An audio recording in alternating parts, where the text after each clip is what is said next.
اعوذ باللہ من الشیطان اللعین الرجیم بسم اللہ الرحمن الرحیم اسعد اللہ ایامنا و ایامکم بذکر زواج النورین قال امام الصادق علیہ الصلاۃ والسلام لولا علی ما کان لفاطمۃ کفو ابدا۔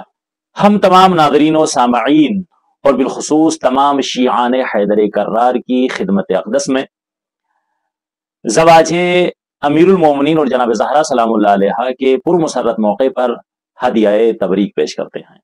صادق آل محمد علیہ الصلوۃ والسلام فرماتے ہیں کہ اگر مولائے کائنات نہ ہوتے تو دنیا میں کوئی بھی جناب زہرا کا ہمسر نہ ہوتا۔ ماہ ذی الحج کی پہلی تاریخ وہ عظیم اور مبارک تاریخ ہے کہ جس میں مولائے کائنات اور جناب زہرا صلوات اللہ علیہ رشتہ ازدواج میں منسلک ہوئے ہیں۔ کائنات کی یہ منفرد شادی ہے کہ جس کا اہتمام خود رب ذوالجلال نے فرمایا ہے۔ فرشتے کو حکم دیا زمین پر جاؤ میرے حبیب کی خدمت میں میرا سلام بھی کہنا اور ایک پیغام پہنچانا۔ حکم خدا سے فرشتہ زمین پر نازل ہوا، پیغمبر اسلام کی بارگاہ میں حاضر ہوا، آنے کے بعد سلام کیا، السلام علیکہ یا رسول اللہ، اے اللہ کے رسول آپ پر میرا سلام ہو، اور اللہ بھی آپ کو سلام کہہ رہا ہے اور آپ کی خدمت میں ایک پیغام بھیجا ہے۔ پیغام یہ ہے زوج نورا بالنور، کہ آپ نور کی نور سے شادی کر دیجیے۔ پیغمبر اسلام سمجھ گئے، اپنی مسند سے اٹھے، اپنی لخت جگر حضرت فاطمہ الزہرا صلوات اللہ علیہ کے حجرے میں داخل ہوئے اور ان کو حکم خدا سنایا۔ جناب زہرا نے حکم خدا سن کر اپنی نظروں کو جھکا کر اپنی رضایت کا اظہار فرمایا۔ پیغمبر اسلام باہر آئے، ایک صحابی کو حکم دیا کہ علی مرتضیٰ کو میری خدمت میں لے کر آؤ۔ مولائے کائنات کو پیغام دیا گیا کہ رسول اللہ نے آپ کو طلب فرمایا ہے۔ مولائے کائنات رسول اللہ کی بارگاہ میں آئے، آنے کے بعد سلام کیا، رسول اللہ نے جواب سلام دیا اور آپ کو حکم خدا سنایا۔ مولائے کائنات نے بھی نظریں جھکا کر اپنی رضایت کا اظہار فرمایا۔ پیغمبر اسلام نے مولائے کائنات سے کہا کہ علی آپ کو بہت بہت مبارک ہو، اب جائیے اور جا کر شادی کا اہتمام کیجیے۔ مولائے کائنات نے کہا یا رسول اللہ میرے پاس تو مال دنیا میں سے کچھ بھی نہیں ہے، ایک گھوڑا ہے، ایک تلوار ہے اور ایک زرہ ہے۔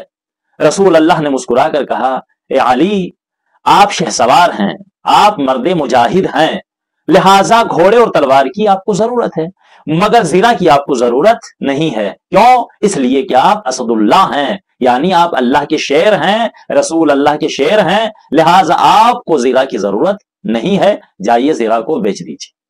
مولائے کائنات بیت الشرف میں آئے، زرہ کو اٹھایا، بازار لے کر گئے، فروخت کیا اور جو قیمت بنی لا کر رسول اللہ کی خدمت پہ اس کو پیش کر دیا۔ اپنی زرہ بیچ کر مولائے کائنات نے جو پیسہ رسول اسلام کی خدمت میں پیش کیا اسی مال سے جناب زہرا سلام اللہ علیہ کا جہیز خریدا گیا۔ بہرحال تمام انتظامات ہوئے، رسول اسلام نے حکم دیا کہ تمام مومنین کو، تمام اصحاب کو اکٹھا کیا جائے۔ جب سب حاضر ہو گئے تو خود رسول اسلام نے مولائے کائنات اور جناب زہرا کا عقد پڑھا اور اس کے بعد تمام حاضرین کو کھانا کھلایا گیا، یہاں تک کہ رخصتی کا وقت ہو گیا۔ رخصتی کا منظر بڑا خوبصورت ہے۔ مولائے کائنات کی بارات کائنات کی ایک منفرد بارات ہے کہ جس میں انبیاء بھی شریک ہیں، مرسلین بھی شریک ہیں، اوصیاء بھی شریک ہیں، اولیاء بھی شریک ہیں، ملائکہ بھی حاضر ہیں، غلمان بھی شریک ہیں اور حوروں نے بھی اس میں شرکت فرمائی ہے۔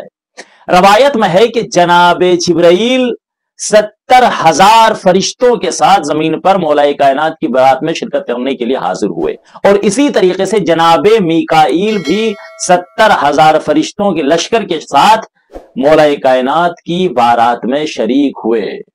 اور جب بارات چلی سب سے پہلے نعرہ جناب جبرائیل نے لگایا، جناب جبرائیل کی زبان سے بلند ہوا نعرہ تکبیر، اور تمام حاضرین نے بلند آواز سے کہا اللہ اکبر، سبحان اللہ۔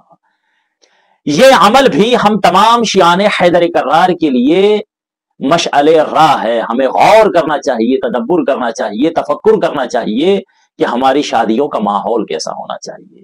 مولا کائنات کی بارات ہے کہ جو ذکر خدا کے سائے سائے میں چل رہی ہے، یہاں تک کہ بارات مولا کائنات کے بیت الشرف تک پہنچی، اور اس طریقے سے جناب زہرا خانہ رسالت سے خانہ امامت میں جلوہ افروز ہو گئی۔